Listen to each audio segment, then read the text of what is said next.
আসসালামু আলাইকুম রহমতুল্লাহি ওয়া বারাকাতুহু। শ্রদ্ধেয়, সম্মানিত, স্নেহের প্রিয়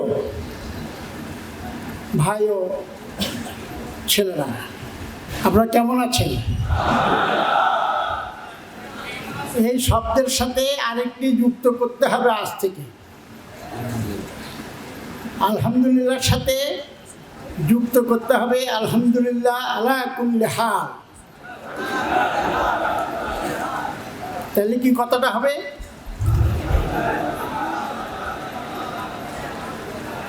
সতেরো বছর কথা বলা যায়নি, এই হলে আসতে পারেননি, তখনও আলহামদুলিল্লাহ ছিল।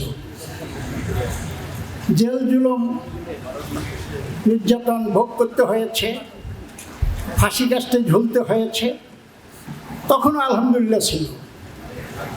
এখন আমাদের মুক্ত ভূখণ্ডে, মুক্ত কণ্ঠে আবার আমরা বলবো আলহামদুলিল্লাহ, যুক্ত করবো আলা কুল্লি হাল। আগস্ট বিপ্লবের মাধ্যমে অর্জিত স্বাধীনতা, এই ভূখণ্ড স্বাধীন ভূখণ্ডে এখন থেকে আমাদের প্রত্যয় ঘোষণা করতে হবে যে আমাদেরকে এই জমিনকে আল্লাহর রঙে রঞ্জিত করতে হবে, দেশ গড়তে হবে। দেশ গড়ার কারিগর আজকে যারা উপস্থিত হয়েছেন, আগে নিজকে তৈরি করতে হবে। মোমবাতি যেমন জ্বলে জ্বলে মানুষকে আলো বিতরণ করে, সেভাবেই আমাদেরকেও বাংলার এই 18 কোটি মানুষের অন্তরে কোরআনের আলো প্রদীপ্ত করতে হলে আমাদেরকেও জ্বলে জ্বলেই সে আলো বিকিরণ করতে হবে। রাজি আছেন? আল্লাহ কি হাসতে হাসতে খেলতে খেলতে আমাদেরকে তৈরি করেছেন? তিনি তো একটা পারপাস সার্ভ করার জন্যে তার যত সৃষ্টি 18,000 মাখলুকাত, এর মধ্যে সেরা সৃষ্টি মানুষ। মানুষকে কেন সৃষ্টি করলেন? মানুষকেই হায়াত মধ্যে সীমানা নির্দিষ্ট করে দিয়েছেন। সূরা মুলকের 2 নম্বর আয়াতে আল্লাহ বলেছেন, আল্লাযী খালাকাল মাউতা ওয়াল হায়াতা লিয়াবলুয়াকুম আইয়ুকুম আহসানু আমালা। জীবন মৃত্যু কার এই সময়টা 60 বছর, কার 70 বছর, কার 100 বছর, কার 60 দিন, এটা কি আমরা কেউ জানি? জানি না, এটা আল্লাহ জানেন। এই সীমানা নির্ধারণ করে দিয়েছেন। তিনি বলেছেন, আমি দেখতে চাই কে কত ভালো কাজ করছে এই সময়ের নির্ধারিত সময়ের মধ্যে, কে কত খারাপ কাজ করছে। এটা পরীক্ষার জন্যই আমি তোমাদের হায়াত এবং মউত দুটোকে নির্ধারণ করে দিয়েছি নির্দিষ্ট সীমার ভিতরে। যেমন পরীক্ষার হলে একজন ছাত্র যখন যায়, নির্ধারিত 3 ঘন্টা সময়ের ভিতরে যে প্রশ্নমালা দেওয়া হয়, এর ভিত্তিতে তাকে পরীক্ষা দিতে হয়। এই নির্ধারিত সময়ের ভিতরে যদি সে না লিখে সারাক্ষণ কলম কামড়ায় আর গবেষণা করে, হাই কী লিখবো কী লিখবো, আর মরার পূর্ববর্তী যদি বলে যে আমার লেখা বাকি রয়ে গেছে, বলেন এক্সামিনার কি আপনাকে সেই সুযোগ দেবে? দেবে না, খাতা নিয়ে যাবে। সেভাবেই আমাদেরও যখন কলব্যাকের সময় আসবে চলে যেতে হবে।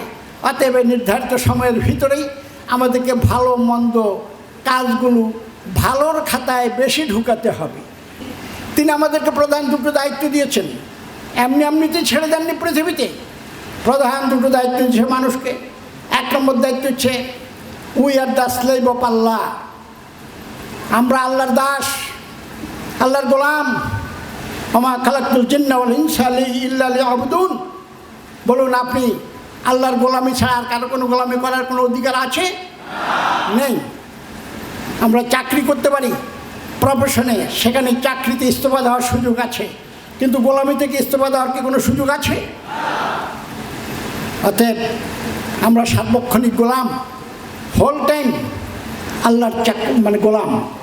2 নম্বর পরিচয় হচ্ছে আমাদের we are the ambassador of Allah. আল্লাহর প্রতিনিধি, আল্লাহর দূত। পৃথিবীতে তিনি আমাদেরকে তার ইচ্ছা বাস্তবায়নের জন্যই পাঠিয়েছেন। তিনি বলেছেন, সেই ওয়াইজ কাল রাব্বুকা লিল মালাইকাতি ইন্নী জাইলুন ফিল আরদি খলিফা। আমি দুনিয়াতে আমার প্রতিনিধি পাঠাচ্ছি, ফেরেশতাদের সাথে আলোচনা ক্রমে বলেছিলেন। তাহলে আমাদের দুটো দায়িত্ব সঠিক পালন করছি কি না, আল্লাহ সেগুলো রেকর্ড রাখছেন। কি বলেন, রেকর্ড রাখছেন না? নাকি আল্লাহ গায়েবী করছেন সব কিছু? আল্লাহর রেকর্ড রাখার দরকার ছিল না। কিন্তু আল্লাহ রেকর্ডের ব্যবস্থা করেছেন দুইজন কাতেব দিয়ে। আমার এই গোলামকে যে দুটো দায়িত্ব দিলাম সেগুলো সে কীভাবে পালন করে লেখো, লিখতে থাকো। প্রিয় ভাই, আল্লাহ রাব্বুল আলামিন আমাদেরকে যেমন দুটো পরিচয় দিয়ে দুনিয়ায় পাঠিয়েছেন এবং আমাদেরকে দুটো স্বাধীনতাও দিয়েছেন। অন্য কোনো সৃষ্টিকে এমন স্বাধীনতা দেননি। স্বাধীনতা কি?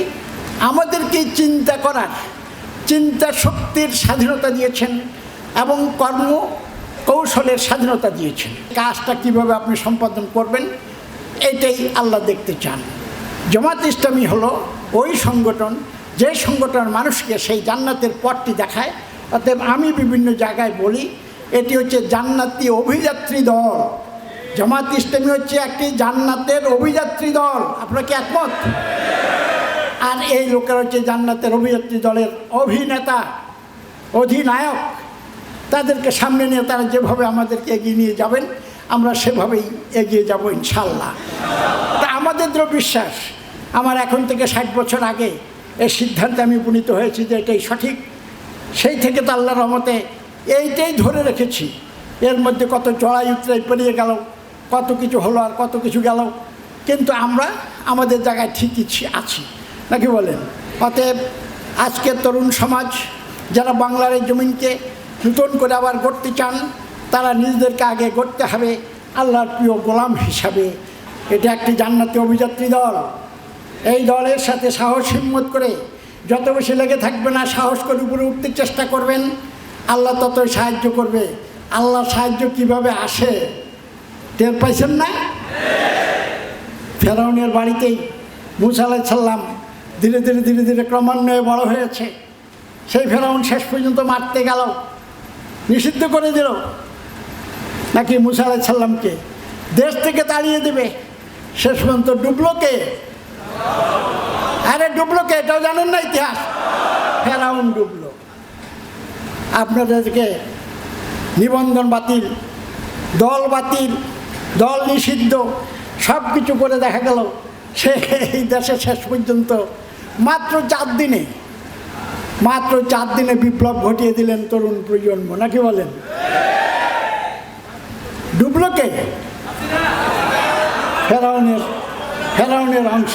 প্রিয় ভাইরা, সাহস করেন, ওয়ালা তাহিনু ওয়ালা তাহজানু ওয়া আনতুম লা আলাউনা ইন কুনতুম মুমিনিন। আমরা সেই আস্থায় বিশ্বাস করি। আল্লাহ রাব্বুল আলামিন তো আমাদেরকে এই দায়িত্ব দিয়েছেন। তিনি বলেছেন ওমা লাকুম লা তুকাতিলুনা ফি সাবিলিল্লাহ ওয়াল মুস্তাদফিনা মিনার রিজাল ওয়ান নিসাই ওয়াল বিলদানি আল্লাযিনা ইয়াকুলুনা রাব্বানা আখরিজনা মিন হাযিহিল কারিয়াতিজ যালিমি আহলুহা ওয়াজআলনা মিন লাদুনকা ওয়ালিয়্যান ওয়াজআলনা মিন লাদুনকা নাসীরা। প্রিয় ভাইরা, তাহলে বাংলার এই মজলুম মানুষের পক্ষ থেকেই আমরা মজলুমরা একত্রিত হয়ে মানুষের পক্ষে গণজোয়ার সৃষ্টি করেছি এবং সে পরিবর্তন আনতে আমরা ভূখণ্ডের পরিবর্তন আনতে সক্ষম হয়েছি। কিন্তু মানুষের মানসিকতার এখনও পরিবর্তন আসেনি। অতএব মানুষের পাশে যেতে হবে, তাদেরকে বন্ধু বানাতে হবে, তাদেরকে তাদের অভিভাবক হতে হবে, তাদের সাহায্যকারী হতে হবে। কে বলেন? আপনারা কি রাজি আছেন? তাহলে কোরআনের ওই আয়াতের আলোকে আমরা আমাদের কর্ম এলাকায় যে যেখানে বাস করছি সেখানে সকলে মানুষের দ্বারে দ্বারে ঘরে ঘরে আমরা যাব এবং তাদেরকে দাওয়াত ইলাল্লাহর দায়িত্ব পালন করে এই দিনের দিকে দাওয়াত দান করব এবং যেখানেই মানুষ সেখানেই আমরা দাওয়াত দিব। রাজি আছেন? যেখানেই মানুষ সেখানেই দাওয়াত। রাজি আছেন? মানুষ নাই কোথায়? আপনার বাসার কাছে কি মানুষ আছে না? হ্যাঁ, রাস্তার গলিতে মানুষ আছে, দোকানে পাটে মানুষ আছে, প্রতিষ্ঠানে মানুষ আছে, বাজারে মানুষ আছে, হ্যাঁ, রাজপথে মানুষ আছে। যেখানে মানুষ সেখানেই দিনের দাওয়াত পেশ করতে হবে। আমরা যে চূড়ান্ত ঠিকানা জান্নাত পেতে চাই, আল্লাহ শর্ত দিয়েছেন, ইন্নাল্লাহ আশতারা মিনাল মুমিনিনা আনফুসাহুম ওয়া আমওয়ালাহুম বিআন্না লাহুমুল জান্নাহ। তোমরা আমাকে তোমাদের জান আর মাল এটা আমাকে দিয়ে দাও, আমি তোমাদেরকে জান্নাত দেব। কার কথা এটা? আল্লাহর কথা কি ঠিক নাকি আমাদের কথা ঠিক? আল্লাহর কথা ঠিক। তাহলে আল্লাহ দিবেন, জানমাল দিবেন কেমনি? আজকে এখান থেকে বেরিয়ে রাজপথে সব গলাগলি খাবেন, বাস এসে ডলা দিয়ে মেরে ফেলবে, এভাবে কি আল্লাহর পথে জান দিলে পোষাবে? জান দিতে হবে তিলে তিলে। এটা একটা গান আছে তাদের, তিলে তিলে জীবন দেওয়া নয়তো সহজ, হঠাৎ করে জীবন দেওয়া এটা নয়তো কঠিন। প্রিয় ভাইয়েরা, হঠাৎ মরে যাবেন এটা সহজ, কিন্তু তিলে তিলে তিলে তিলে যে দিবেন সেটা কঠিন।